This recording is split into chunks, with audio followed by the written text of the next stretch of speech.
All right. Should we get started? All right. So we did a lot of urinary related interventional procedures this morning. So now we'll start to transition into some of the respiratory ones. So we'll do 2 talks on respiratory obstructions. Most commonly, what we see are the tracheal collapse cases and then also nasopharyngeal stenosis cases. I'll talk a little bit too about how we handle some of the malignant tracheal obstructions as well. So we'll start to have a big focus here on the benign cases to start. So we'll look at an overview of some of the alternative techniques to some of these benign and malignant obstructions of the trachea. Then we'll look at some tracheal stenting case selection, the procedure itself, some considerations, complications again, and then some of the outcomes that we have now. And then look at, well, as some of the treatment of malignant tracheal disease as well. So when we're thinking about tracheal stenting, when we're considering whether this is something that we might move forward with, we think about what are the current treatment options for these tracheal collapse cases or these malignant tracheal obstruction cases. Because we see these kind of 2 categories, and in my experience, 99% of them fall into the category on the left. Very, very small amount come into the category on the right. Tracheal neoplasia is pretty unusual that we see that. We probably see 1 or 2 cases a year in our clinic, so not that common. So the majority of these are going to be these benign cases that we see. And so for the benign ones, most of them should be medically managed, and most of them are medically managed prior to considering doing stenting. These things in the middle, plication of the dorsal tracheal membrane, chondrotomy, tracheal resection, anastomosis, those are pretty much done. Those things are over with. Those are historical treatment options that have been used for tracheal collapse, but they don't work, or they have a temporary fix for a problem that's more of a permanent problem. For example, it's been described to do tracheal RNAs for tracheal collapse, but the problem with that is that tracheal collapse is a progressive disease. So you might be able to resect part of the trachea, the part that looks like it's collapsed now and is most worrisome in that particular case. It's going to collapse beyond that at some point. So we don't really do those kind of treatments anymore for these cases. The one we still do in some specific cases are extraluminal ring prosthetics. So we'll place those rings around the tracheas and use that as a supplement or an alternative to placing stents. For tracheal tumors, if we have the option of removing them, we'll usually try to do an RNA. You can do a permanent tracheostomy further down the respiratory tract if it's up high. We do actually a decent amount of endoscopic removal, so I'll show some examples of cases where we do that. And then depending on the tumor type, you might consider things like radiation or chemotherapy. So here's just a look, and if you haven't seen these before, these are the commercially made extraluminal ring prosthetics. And so we'll do this in some cases. Again, the downside of these is that if you place these, we usually don't place these intrathoracically. And tracheal collapse doesn't tend to be just a cervical region that's affected. In my experience, honestly, the worst part of the tracheal collapse is usually, in the thoracic inlet and in the intrathoracic part of the trachea. But it is, meaning it's a challenging area that you would not usually do extraluminal ring prosthetics on. And so that's why thinking about tracheal stenting is really, really important for these diseases. If you haven't seen one before, this is placement of these in the cervical trachea. I will sometimes place these, if I place a tracheal stent and they start to collapse cranial to where the stent is placed, I will sometimes place these cranial as a supplement. So I think there's maybe more of a common application in my hands, but it's something where we don't do a ton of these types of prosthetics anymore. All right, so thinking about tracheal benign disease, case selection. So how do you determine, if we're thinking about stenting, how do you determine the cases that might be good candidates for stenting? The easiest one are these cases that come in and they immediately need emergency care. They come in intubated. And so we'll get those cases transferred a couple times a year where it'll be a dog that, usually a small breed dog that has progressive tracheal collapse, and then presented to a clinic and they've needed to be intubated because the severity of the collapse was so bad that they weren't able to Trachea, all this trachea conversation is getting to me. They weren't able to actually breathe until they got to the point where they are actually intubated. And so these are the cases that actually bounce back or respond the best to tracheal stents, honestly, because they're so acutely affected because they have a complete collapse of their trachea that has a sudden onset, that when you place a stent in them, it's like a whole new life for them because now the stent is opening their trachea. And so we really actually like to see those cases, and the cases that I have go home the soonest are actually the ones that come in the most severely affected. What about anatomy? Is that a consideration? It is a consideration, but the end result here is that we used to worry about these cases that had really severe bronchial collapse and that maybe they're not good candidates for tracheal stenting, but that doesn't seem to be true. The biggest study that came out now suggested that there's no correlation between how they do and whether or not they have bronchial collapse. And so for me, the biggest thought is more so, what part of the trachea am I going to stent? Cervical, intrathoracic, or thoracic inlet? The answer is yes, all of them. So we've gotten to the point now with tracheal stents where we're not just trying to target a specific area of the trachea, we're actually extending it and stenting the entire trachea. So what we used to do, how long has it been now? Probably 15, 17 years ago, we were first doing these. We'd actually attach a device to the end of the endotracheal tube, a suction device, and suction, and then see what parts of the trachea collapsed. And there was definitely parts of the trachea that would collapse worse than other parts, but again, the problem came up that eventually, if you just put a stent in that targeted only that collapsed area, they would end up collapsing around it. And so we eventually got to the point where we said, we're just going to stent the entire trachea, and that's where we are now. We just stent the entire trachea. And here's just an example of the difference in when you give positive pressure ventilation versus not giving positive pressure ventilation. It's a little hard to see the trachea, but the top one is with positive pressure ventilation, and then look what happens to this dog without any assistance. It is dramatic. There's no essentially, if this is all open trachea during positive pressure ventilation, it completely goes away all the way down to the bronchus when you're not giving any assistance, no positive pressure ventilation. And so it just gives you an idea of how severe this disease is and why placing something intraluminally to actually open that up can have really, really good assistance. Further on tracheal collapse, is tracheal stenting unreasonable? No, as I was saying, the studies now show that it's not unreasonable to consider tracheal stents even in cases that have bronchial collapse. And the concept, I think, behind this is that if you can decrease the overall airway resistance, you're probably going to improve that patient's outcome, regardless of whether they have bronchial collapse. Yes, they collapse in their trachea, they collapse in their bronchi, but if you are decreasing some of that airway resistance, it's all kind of a cumulative impact. So as much impact as you can have in the positive, the better chance that they will respond to this. And then, is bronchial stenting possible? It is possible. And so it's something where it's still pretty uncommonly done. Most of the bronchial stent cases that I see or that we treat are going to be the ones that are collapsing secondarily to cardiac disease. Stenting the bronchi just for bronchial collapse is pretty unusual, because even if you stent the trachea, usually that's enough for these dogs to have a good quality of life, that you don't actually need to stent the bronchi just for bronchial collapse, like a true bronchial collapse situation. The times where it's much more likely to do that is going to be when you have a primary cardiac disease. And historically, when we did bronchial collapse, we had a situation where you would actually come down the trachea and potentially stent both the bronchi and trachea at the same time, because they didn't have specific bronchial stents. They do now, and I'll show a couple in a minute here.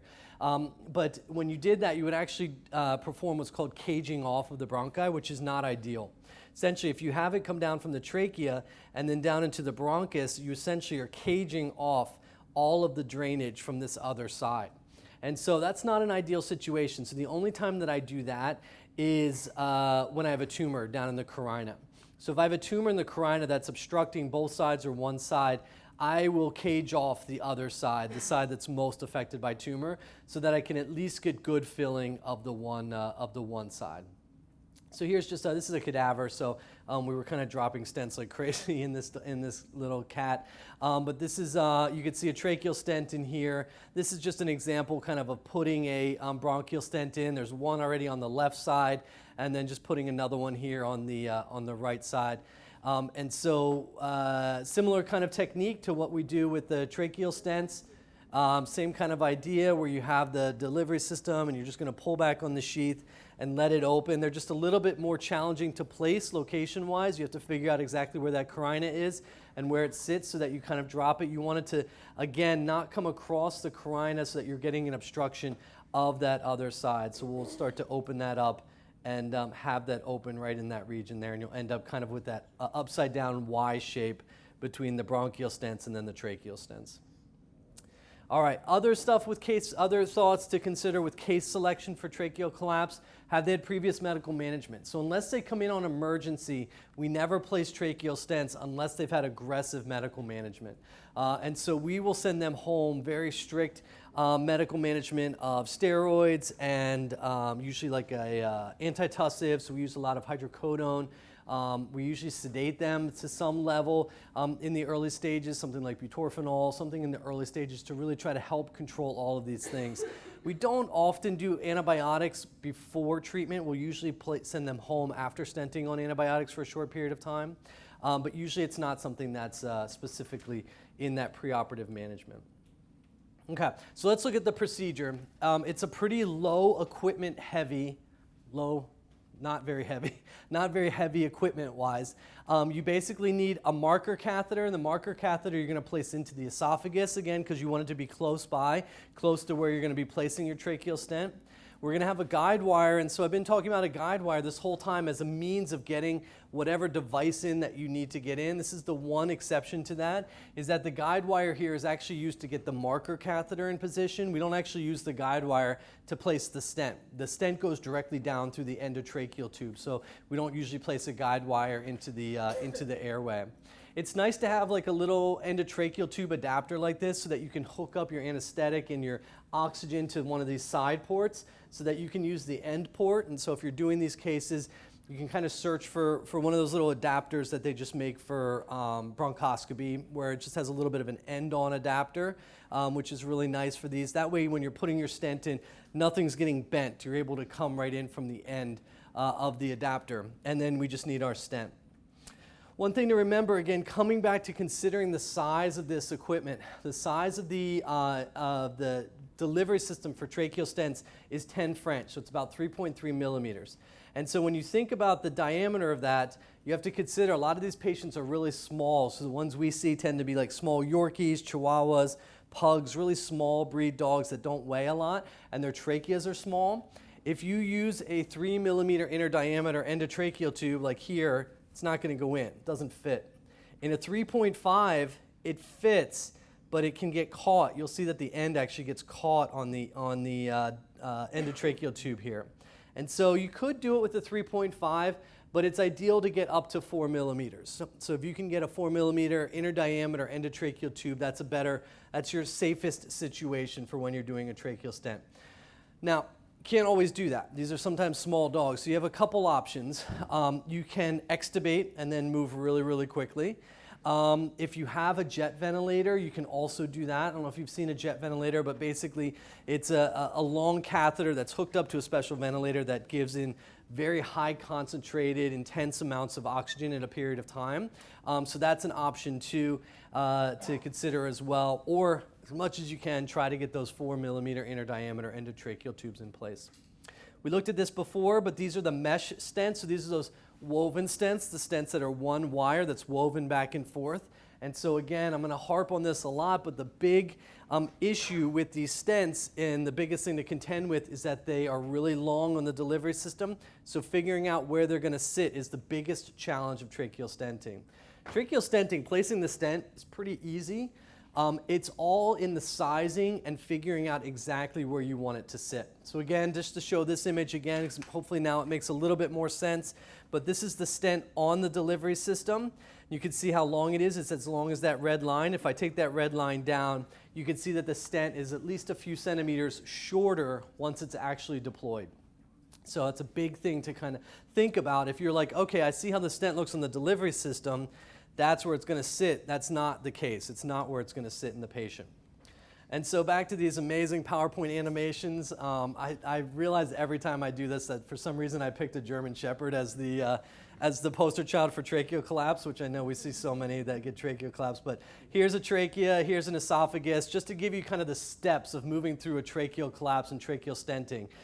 It's pretty simple. You think about these two tubes, and you think about how to accomplish what you need to for the procedure. So you start by placing your guide wire. You have an 0.35 inch by 150 or 180 guide wire. We usually have them intubated, well, they're always intubated, so placing the guide wire tends to be pretty straightforward. We don't tend to use a scope or anything like that. I just kind of free pass it, and it usually goes right down the esophagus because you have their trachea intubated. Marker catheter goes over top of the guide wire, and so you place that into the esophagus. And so this is what that looks like. Here's the marker catheter coming down. This is the guide wire coming down. I always pass it into the stomach.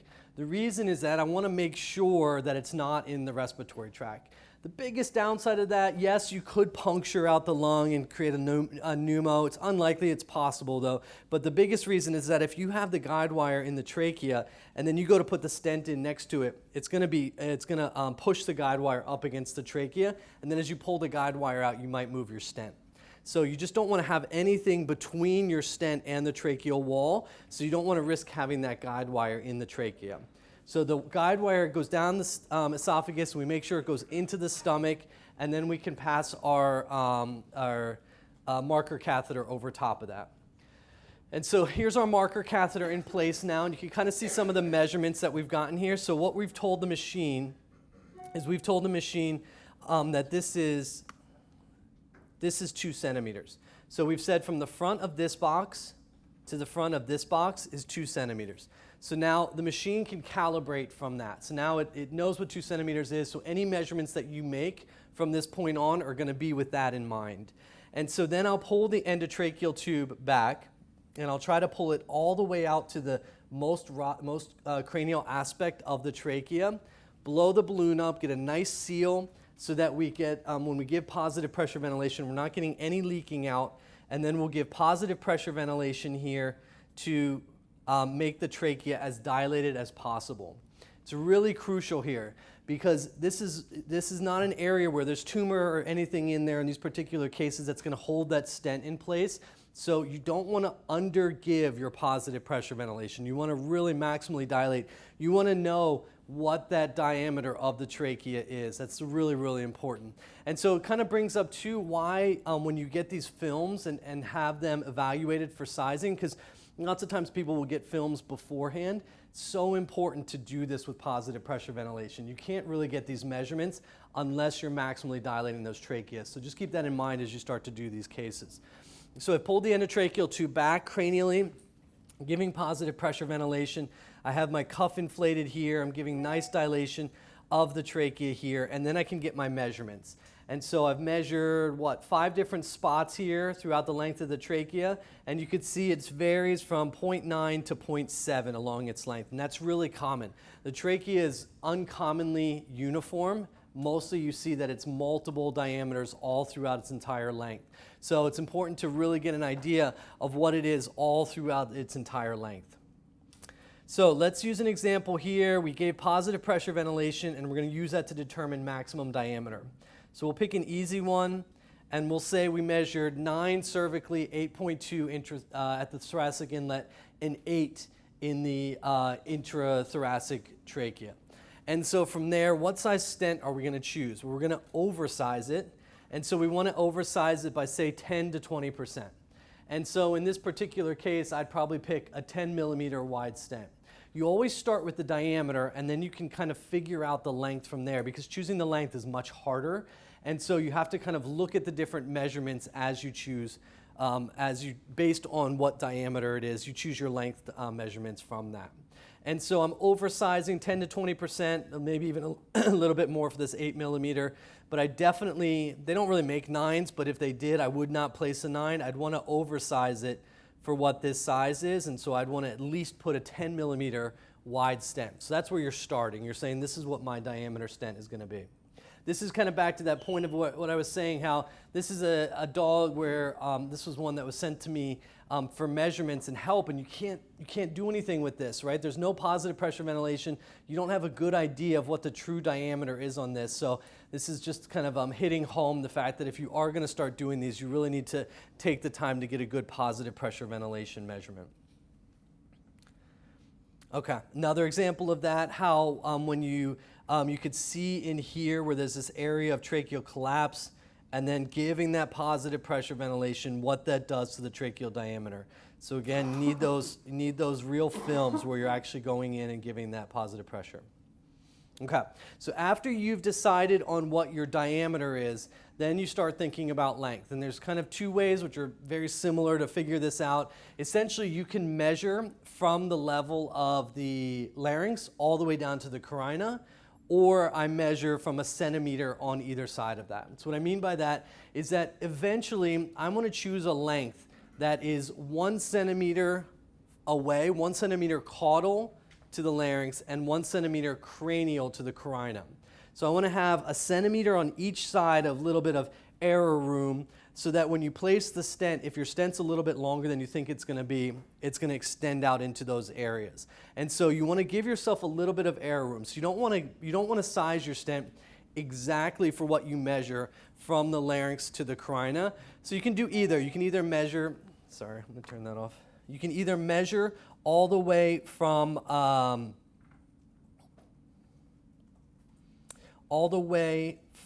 your larynx to your carina, or you can just calculate a centimeter away. And so it's sometimes hard to see those structures, so just kind of rules of thumb are that the larynx usually tends to end right at the caudal aspect of C2. The other thing you can do is kind of as a little bit of a nice cheat is actually just palpate the larynx and then take a hemostat and just kind of clip it right in that area there so that you can see the hemostat when you're getting these images, because then you'll know exactly where the larynx is. And it's really easy. Once you feel it, you can kind of feel the rings transition into the larynx there, so it's a nice little option to do that. And then the carina is pretty easy to see once you give positive pressure ventilation. It's kind of this most radiolucent area that's in the right as you transition into the bronchi, and so I usually use that as my caudal marker. So I'll measure that length, and then if I measure that entire length from the larynx all the way back to the carina, I'll just subtract 2 centimeters from that, and that's what I'll use as my length.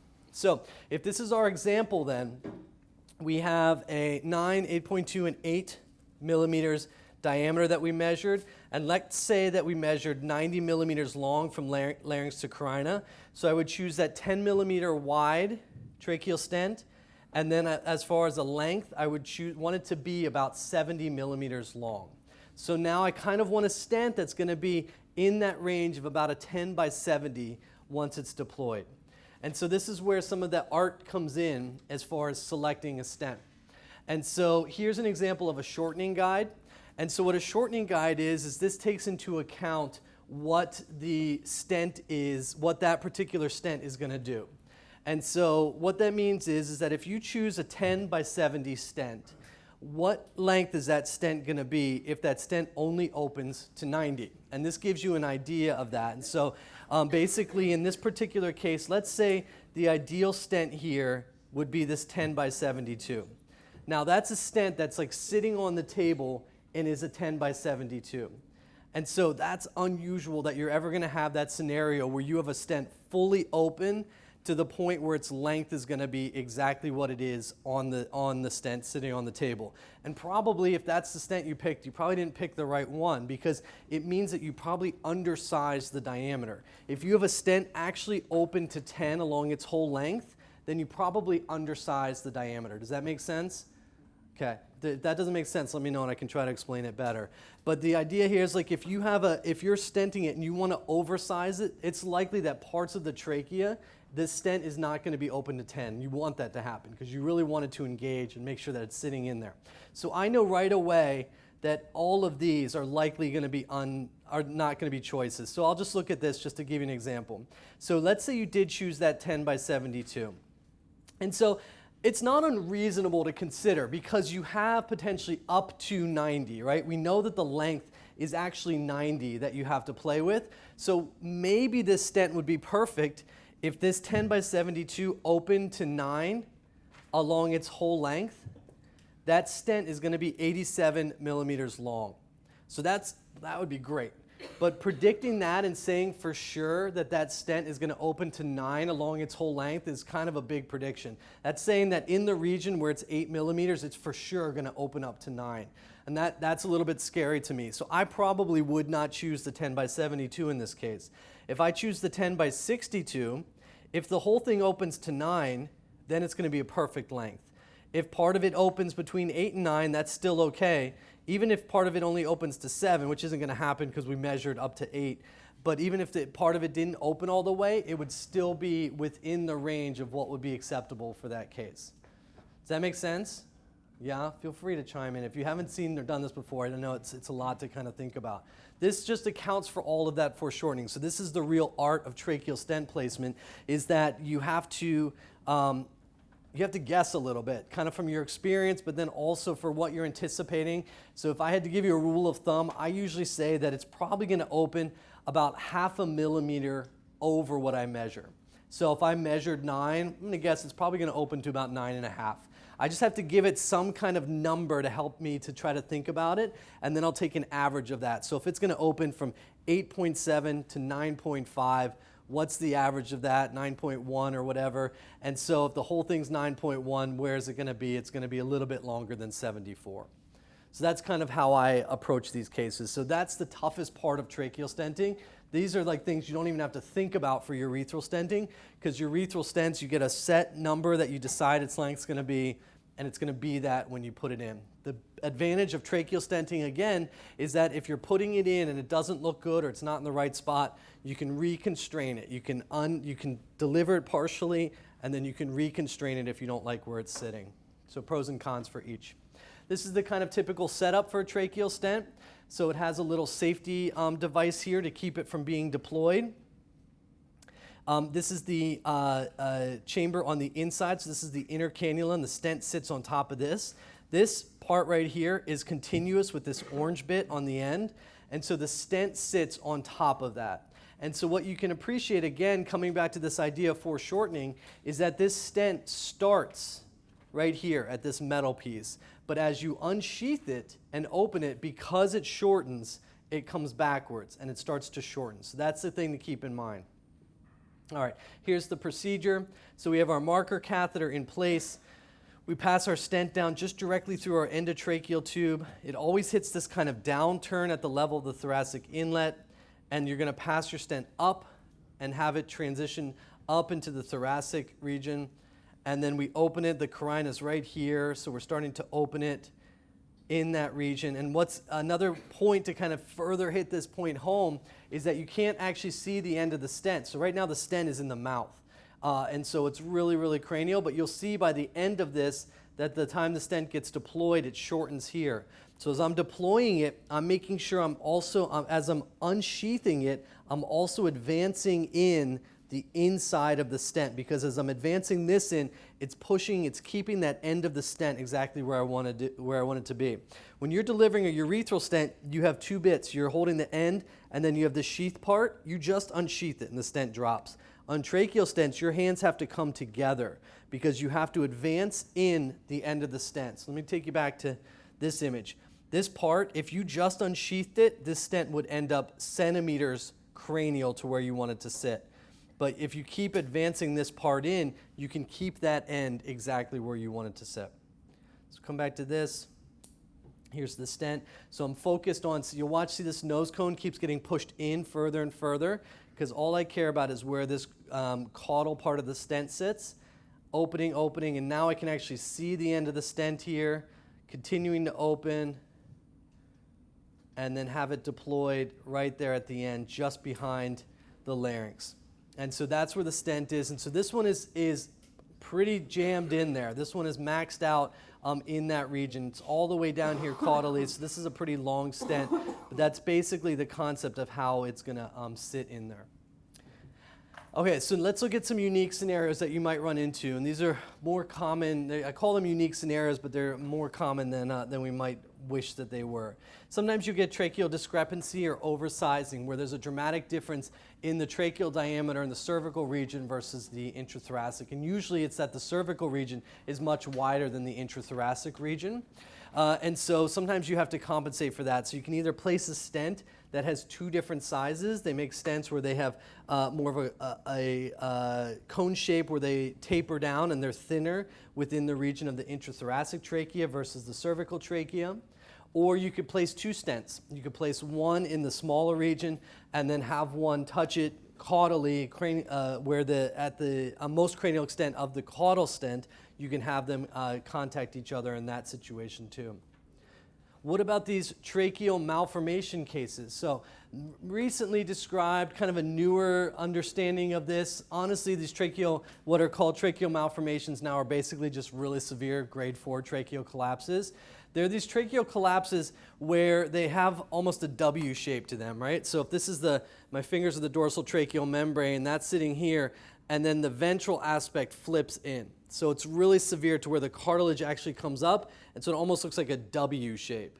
And so when you get that situation, it's just really a severe grade 4 collapse. But you get that situation, sometimes that part doesn't open. And sometimes, especially with stents, you can't get it to open because it's so firm that you can't get it to open. So what we'll actually do is we'll place a stent and then we'll balloon the stent open to get it all the way open. Because if you don't balloon it down, you end up with called gutters in there. So these little gutters of pockets in between the stent and the trachea. So the stent will just sit in here and it'll ignore these gutters. You want to push that out so that the stent impacts all the wall, because the gutters tend to collect with different material and they tend to get chronic infections. So here's a good example of a W trachea or a tracheal malformation. You can pick this up because you can see kind of a double lucency or a double opacity sign here. You see a tracheal wall and then a second wall here, and that's the stent folding in on itself. And so this is a case where when I see this, I know that I'm going to come in and stent and then also balloon afterwards. So here's this case. This stent has been placed now. And so the device that's in there now inside the stent is actually a balloon. And so I'll just show a little video. Watch what happens to this stent as the balloon blows up. So the balloon is now between these two marks here and here. Here's the region that's really affected. And watch the stent really closely. See how much wider the stent gets as the balloon blows up? So now the stent is widened right there. You can really appreciate it's much wider in that region than this other region where the balloon is sitting, because what's happened, the stent has been forced open by that balloon sitting inside there, and so that balloon is going to cause the stent now to impact or to touch all of the tracheal walls all the way around.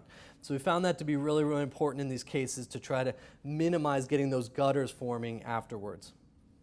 The diameter of the balloon? Yeah. The same as the... Good question. So what diameter of balloon do you choose? I usually choose a diameter that's the same as the maximal diameter of the stent. So you have to be careful, because if you blow it all, it's unlikely to open to that maximum diameter. So let's say you chose a 10, but it opens to 9. I'd probably try a 10 balloon. But then when you're deflating it, you have to be really careful it's all the way deflated. Yeah.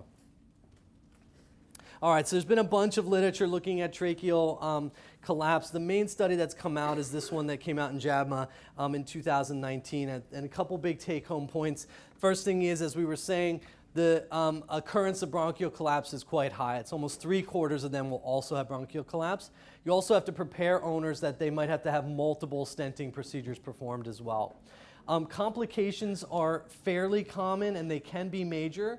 But the biggest one that we worry about is stent fracture. And so it happens at least in this group of dogs, 17% of the time.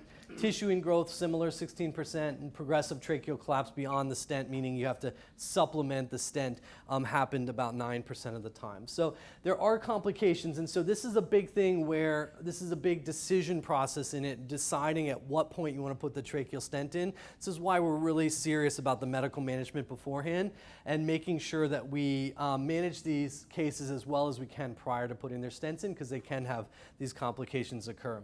Couple interesting things is that Prolonged survival is noted with younger age and no pneumonia, not associated with bronchial collapse and multiple stenting procedures, which is interesting, meaning that cases that had bronchial collapse or required multiple stenting procedures, that didn't really impact their survival afterwards. All right, so what do we do post-procedure? Again, we usually have these cases in the short term on steroids again, so even if we put the stent in, we usually still send them home with 2 to 4 weeks of steroids. Antitussives, we wean second, so we usually try to get them off the steroids within a month. And then antitussives and sedatives, we usually have that on it as long as they need to. Oftentimes, immediately after placing the stent, we will put them on antibiotics. We usually will have scoped them beforehand, so we're able to get a sample of what's ever down there, so we can really try to target our antibiotics into whatever any bacteria are that are there. If not, we'll usually put them on a couple weeks of Clavamox for us. Similar, is that what you have here? Clavamox, yeah. I usually don't have them on bronchodilators unless there's another indication, so that's not usually something I tend to do regularly. I always radiograph them at 1 month to look to see if they've had any early stent fractures or to see if they're starting to get a really robust response with any kind of granulation tissue or granuloma formation, because then you know that that's a patient you have to be really, really careful about in the future. And then I recommend every 3 to 6 months. Obviously, owners do kind of whatever they want to do. And so if the dog's doing well, some owners might not ever have them come back in. But it's nice to really make sure that, that they're not developing complications, because these in particular, it's nice to be on top of complications if you can try to get to them before they get too bad. So speaking of, let's talk about some complications and things we run into. Start with granulation tissue and granuloma formation. The mainstay when you get this kind of really aggressive tracheal tissue formation in response to the stent is to start steroids. And so oftentimes we'll do this, and this is successful in a lot of cases. So that's usually kind of where we're starting. There's some evidence behind that in humans. There's this one study looking at colchicine, which is also interesting, so I've tried this in a few cases as well as another alternative potentially for opening up a granulation tissue formation that's caused in a stent. I've never done mitomycin and laser. We used to do mitomycin on some of our stricture cases. Mixed success. I don't know if I actually had any success with it, to be honest, but there's been some looking at that in humans as far as laying down mitomycin in that region, potentially considering laser. Obviously, if you're using a laser in the trach, you have to be really careful not to set them on fire, so you just have to be really careful with that, so that's something to consider. Honestly, most of the time we're placing stents inside too, so it sounds a little bit counterintuitive. Your stent just caused all this granulation tissue and formation of tissue that's in there, so place another stent, but it tends to work really well. I personally have not had a case that's needed more than 2 stents, but I've had a colleague that's had few. I had one friend who's at Michigan who has placed 5 in one dog, so that's pretty aggressive. But hey, it seemed to work, but it's something to consider. So here's an example. You just get these cases that develop this granulation tissue, and they just won't stop. So there's just going to be, I set owners up for this. You can't predict it. There's just some cases that are going to be really reactive, and this is a good example of one. So if you look close, this has a stent in. It's very epithelialized. You can see it up in there, but look how massive this response has been to this stent. We've only seen 2 cases ever like this, and we place a decent amount of tracheal stents, so it's pretty unusual. But here's the response, all of this tissue in through here. You can see the stent in place. Placement's pretty good. It's pretty close to the carina. You could probably get a little bit further in. And so it took a while for this tissue to develop, so we went ahead and placed a stent in response to this and had a pretty good response. It says it's playing, but it's not playing. Let's see, there we go. So here's the second stent in. You can see nice and open, and basically it's totally reestablished the lumen. So all of that tissue is gone and basically smashed up into kind of in between the stents. So it's a nice first round option if you're not getting the response that you want to steroids or other kind of oral anti-inflammatories and things like that. We'll usually move forward with placing a second stent in these cases. What about a stent? Yeah. You know how in urinary tract disease you've said if it's benign, covered. Yeah. If it's malignant, covered. Why tracheal stenting is not something that I do, but why wouldn't you Why uncovered? covered? Yeah, it's a good question. So the question is, why would you, because we were talking about benign disease before using covered stent versus an uncovered. So two reasons are that for the trachea, the migration rate, because of how much their trachea moves, would be really, really high. So when you place an uncovered stent, they don't engage they don't tend to epithelialize within the tissue. You could see on that stent how epithelialized it gets within the tracheal tissue. That happens every time I've re-scoped them afterwards. So it incorporates in. If you use the uncovered, it doesn't, and so they can migrate. There's so much motion in the trachea as they cough or move or whatever kind of daily activities that they tend to move. Is the one thing. The other is that it's not truly a stricture. You know, the strictures that form in the urethra and the nasopharynx, they actually grow tissue through the stent. So when you place an uncovered stent, it actually gets tissue growth that forms a mass that comes through the stent. In this, you're just trying to push open a trachea that wants to close down. So I know in this situation, like it developed all that granulation tissue, but normally there's not extra tissue there, so it doesn't keep growing through the stent. It's literally just trying to push out the trachea and keep it open so that air can pass down. So usually that's why, those are the two big reasons why we do uncover. Good question. Thanks. All right, what about this one? This is the one that's going to be really frustrating, a stent fracture. So one thing to keep in mind that this is a single wire again, right? So when you're looking at a tracheal stent, there's going to be one end that doesn't connect, right? If you grabbed a stent, so if you look at the very caudal end, there's two wires that look like this normally. Because if you grabbed both of those ends, it would be a straight wire, right? It starts as a straight wire, woven back and forth. Eventually it has to have two ends. So there's two ends at the end, so don't get fooled by that. It's hard to see, but if you look really, really close, you can kind of pick up where the two ends are. This is not that. This is a fracture that's occurred right here, a little close-up view of that. You can see it started to collapse in this region and has a lot of these ends here that are now sticking out. So what do we do with that? So two options are do nothing. Makes me nervous, but usually we sometimes will have that situation where owners can't move forward. I tend to like to try to place a stent within it. The stent will stabilize the old stent, and you can usually reestablish the lumen almost completely. It's also really important that if you have a dog that's continuing to cough after stent placement, that you're really aggressively managing that. It's likely, one of the big factors that likely leads to this is that these dogs keep coughing. Essentially, that stent is in there just getting cycled nonstop every time they cough. I mean, there's some good fluoros. When you look at some of these dogs cough, I mean, their tracheas completely deviate. They make all these crazy shapes. They get very, very abnormal.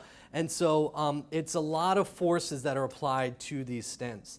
And so this also comes back to, usually people have a good question, which is like, why wouldn't you place a laser cut stent in the trachea? If the problem with placing tracheal stents is that it's so hard to figure out what length they need to be, place a laser cut stent because you can predict that. The downside of the laser cut stents is that they just don't resist cycling, because laser cut stents are one piece of metal, and so if you cycle them, they're going to break. So we tried that for a little bit, and they all fractured because they just are not resistant. Whereas the woven stents, because you compress them and they lengthen, so as they cycle, they have some give. And so that give prevents them from cycling as severely as the laser cut stents. So that's why we use these woven stents. All right, so this is what we do then. This is the time then where you would place a wire and place the stent over. If you can scope these cases, we usually try to scope them so that we make sure that the wire goes down directly through the old stent. You can imagine that as the stent comes in, because it's fractured, there's a whole bunch of wires that are kind of like sneaking into the tracheal lumen. So you want to try to make sure that your wire goes right through the middle and not up through those stent and then come up on the side laterally to it. So you want to try to make sure your wire stays right down the middle so that when you put that new stent in, it's going to pop up the whole length. So we'll scope first, pass the wire down, and you can see this stent now is over a wire. Here's the wire on the end. And we will place, you don't ever want to place a stent that's wider than the previous stent, because remember, it's not going to open at at its best, it's going to be slightly smaller than the previous stent, if that makes sense. Because let's say you put a 10 by 72 in here, and let's say it opened to 10 by 72. If you put another 10 by 72 in, it's definitely not going to open to 10 because it's inside a 10 by 72. So it's at least going to be longer. So we usually place the same diameter stent that we placed previously, but we might not place a longer stent. You might place a longer stent. If you think that you didn't place your other one's too short, then you might place a little bit of a longer one, but keep that in mind. You don't want to place a wider diameter stent. And so this one, we thought we could get a little bit more caudal, so we actually started to place it, the carina's down here, and so we placed this one a little bit more caudal. It also gets us to kind of have a little bit more strength across the region of where the fracture is. And we're opening that, and you can see it opens up the stent really, really nicely. Doesn't completely open it, so this is actually the same size stent as the first one, but you can see because it doesn't open all the way across its whole length, it's this much longer now than the previous stent because of that foreshortening that occurs. You could see it didn't quite open that whole region where the fractured stent was, and there was some of those fibers and tissue in there. But overall, we were happy with this placement because basically now we've increased the length this way and dropped it very similarly cranially where we wanted it to sit. So that's usually pretty successful for stent fractures. What if you get collapsed cranial or caudal to the stent? It's really important to try to get the stent as caudal as you think it needs to be. It's harder to kind of go back in and have to place it that direction and try to get it more caudal and then make sure you're still coming back against the collapse if something didn't happen right. So you really, again, want to really consider how you size these beforehand and try to think ahead about trying to make sure that you size it as long as possible. And this comes back to thinking, all right, I'm going to try to stent as much of this trachea as possible. Now, let's say you were starting to stent and you realize it's going to be too long. You start to put the stent in. You tried to be aggressive with how long the stent is. You're 3/4 of the way out and the stent is still out in the mouth and you're like, this is going to be way too long. This is where you would reconstrain, take that stent out, and then potentially come back with a shorter stent afterwards. Stent migration, I haven't had this happen yet. Again, we try to really be aggressive with how we size these so that we make sure we oversize it. That's really, really important. If it did migrate to the larynx, this is something where I would take it out right away. I think the stimulation of having this continually in the larynx would be too much, and I think it would stimulate their cough reflex too aggressively. So I would, if I had deployed this into the larynx, I probably would take it out right away. Which you can, I've done it in cadavers a bunch with different labs and stuff that we've taught. Basically, if it's in the larynx, you can see it orally. I'll just take 2 hemostats, one on each side, and you just compress them down. If you compress them, you can collapse the stent down, and then you can just pull it right out. So it's pretty straightforward. Can I? Yeah. This just if you see while you are doing it, but if migration is not active migration, so it's like a couple of weeks afterwards, I guess you cannot pull because then they epithelialize. Yeah. So it's a great question. So theoretical, because I haven't seen it, but what I would think is, so the question is, if this, since you are getting epithelialization and you see migration down the road, can you not do anything about it? Depends. So you're right. I have scoped these cases within 7 days of placing them, and they're already starting to epithelialize. So it happens really, really soon. And so to me, that's why if I did place one and it was already in a bad position, I would take it out right away. If I noticed that it had migrated and I didn't pick up on it until I took rads down the road and it was already epithelializing, then I would just leave it if the dog was tolerating it. Like if the dog had clinical signs, my hope would be that they would come in with the clinical signs and then you could take it out and that time there. So I think it'd be unlikely you would be in a scenario where they were migrating, developed clinical signs late, and are also epithelializing. Yeah, that's a good question. All right, so let's talk about malignant disease. Less to talk about here. Is that everybody feel good with tracheal stents and collapse? That's usually what we see. So malignant tracheal stenting for malignancy, very uncommon. Again, usually surgery is the treatment of choice for these cases whenever we can, but resection options are obviously limited. And the post-operative care is super intense for these cases. These are cases where I don't know how many people in here have done tracheal resections, but it's a lot. You take the trachea out, you basically have them, kind of in a neck hold so that they're not overextending their neck. It's a challenging procedure to recover these dogs from. Small ones, not so much, but when you're doing these big resections, I mean, there's descriptions of doing 9, 10, 11 centimeter resections in some of these cases, so some people have done some really, really big resections. We'll usually start with endoscopic debulking or bronchoscopic debulking.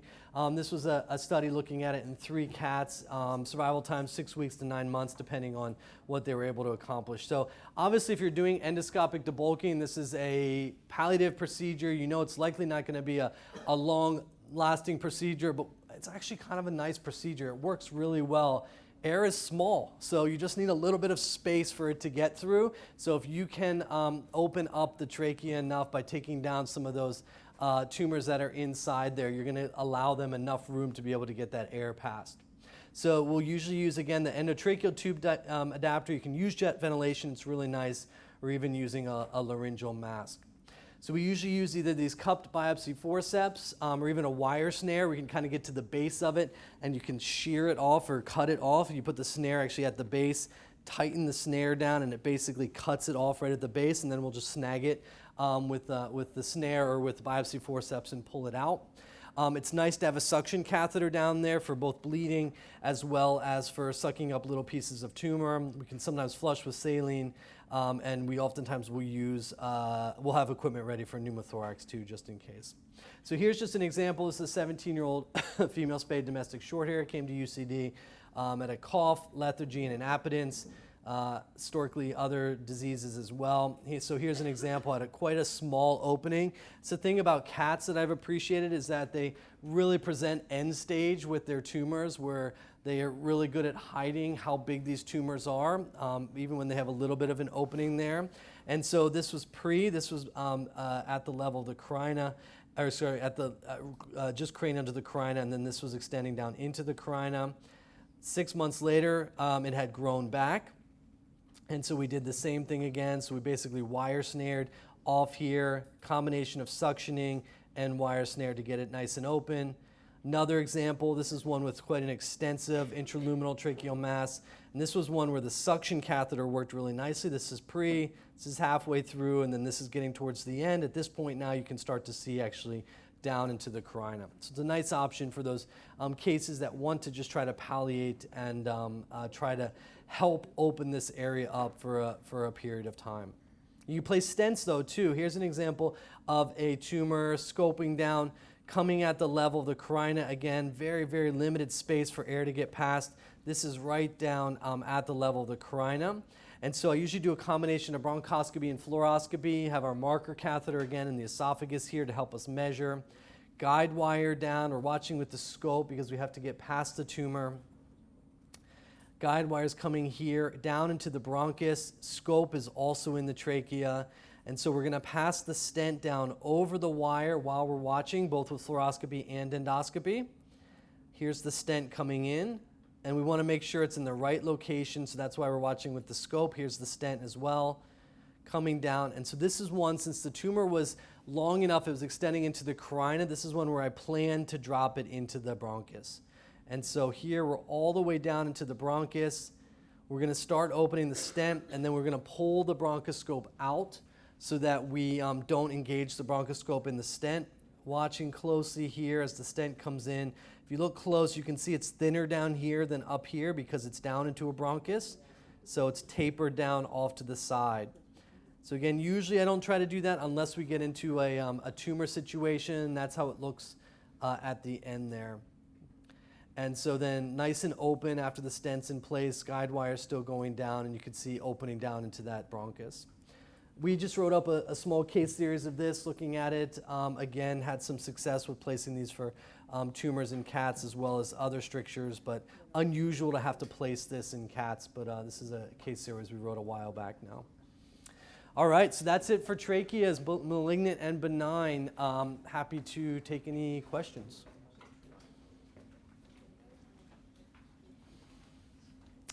All right, so we don't have a planned coffee break, but we're post lunch. Do we think should we do that now or just go right into the other talk? I will go with the next lecture. Next lecture, okay. We'll have the coffee break at 4 because we are a little bit delayed. So Okay, that sounds good. Everybody up for that? Okay.